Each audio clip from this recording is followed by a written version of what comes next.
আজ কিন্তু আবার রান্না হয়ে গেছে। রান্না হয়ে যাওয়ার পর আমি কিন্তু ভিডিওয়ে চলে এসেছি কি রান্না করেছি। আজকে কিন্তু প্রায় 8 রকমের রান্না করেছি। 7-8 রকমের রান্না ম্যাক্সিমাম হয়েই থাকে। আজকেও তাই রান্না হয়েছে, কিন্তু তাই বলে যে সবটাই রান্না যে এর মধ্যে দেবো সেটা না। কিছু রান্না আছে লোকের রিকমেন্ডেও রান্না হয়েছে। তো যাই হোক, রান্নাটা তো আমাকে করতে হয়েছে। তো কি রান্না করেছি চলুন একটু দেখিয়ে দিই।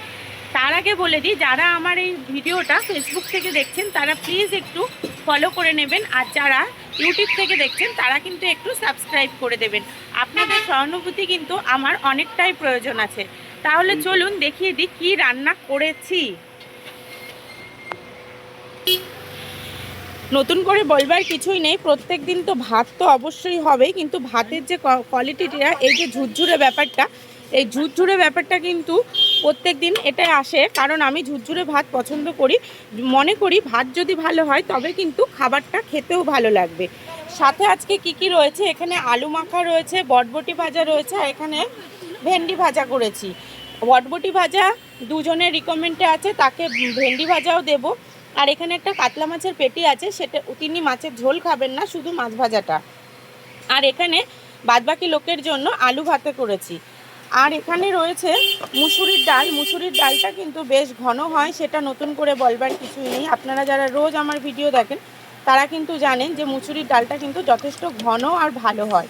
যারা আমার দোকানে খাবার খায় তাদের কিন্তু রিকমেন্ড আমার খুব ভালো লাগে, তারা রিভিউটাও ভালো দেয়। আর আজকে কিন্তু এখানে হয়েছে ডিমের কারি, একদম স্পাইসি। আপনারা দেখতে পাচ্ছেন কতটা গাঢ় হয়েছে। দুজনের বয়েল ডিম, একদম গোটা ডিম, আর এখানে আছে অমলেট করে কারি। তো যাই হোক, কেমন হয়েছে এটাও একটু কমেন্ট করে বলবেন।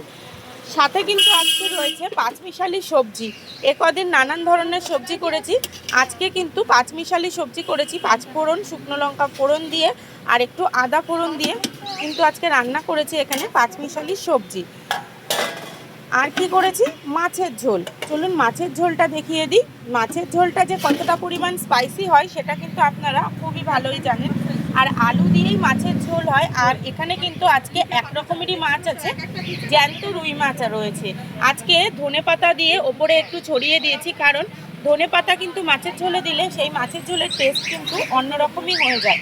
আমার মতন যারা ধনেপাতা পছন্দ করেন তাদেরকে নতুন করে বলবার কিছুই নেই যে মাছের ঝোলে ধনেপাতা দিলে ঠিক কত পরিমাণ সুস্বাদু লাগে। আপনাদেরকে তো দেখিয়েই দিলাম কি রান্না করেছি। আরেক রকম রান্না হয়েছে, সেটা হচ্ছে 1 সোমবারের মুসুরির ডাল। সেটাও কিন্তু অন্য একজনের রিকমেন্ডে রান্না হয়েছে। আর সেই রান্নাটা কিন্তু ঘরে মা করে দিচ্ছে। কারণ কি, মা আজকে ঘরে করে দিচ্ছে। এত রকম রান্না, দোকানে এসে রান্না বসাতে অনেক দেরি হয়ে যায়। আর আজকে ঘুম থেকে উঠতে দেরি হয়ে গেছে, তারপরে সমীর বাজারে গেছে, বাজার নিয়ে এসছে, তারপরে সবটা গোছানো হয়েছে। তো যাই হোক, রান্না করতে করতে তো দেরি একটু হয়েই যায়। মা আমাকে যথেষ্ট হেল্প করে, উনি ঘরে সেই ডালটা করে দিচ্ছে। অনেক সময় রান্না দেরি হয়ে গেলেও উনি কিন্তু করে দেয়। তো যাই হোক, আজকে কি মেনু করেছি সেগুলো কিন্তু একটু আপনাদেরকে বলে দিলাম বা দেখিয়েও দিলাম। আজকের রান্নাটা কেমন হয়েছে প্লিজ একটু কমেন্ট করে জানাবেন। আজকে ফেসবুকে একটাও কোনো ভিডিও ছাড়া হয়নি, আজকে আবার এই এখন ভিডিও ছাড়লাম। তো যাই হোক, নমস্কার, ভালো থাকবেন।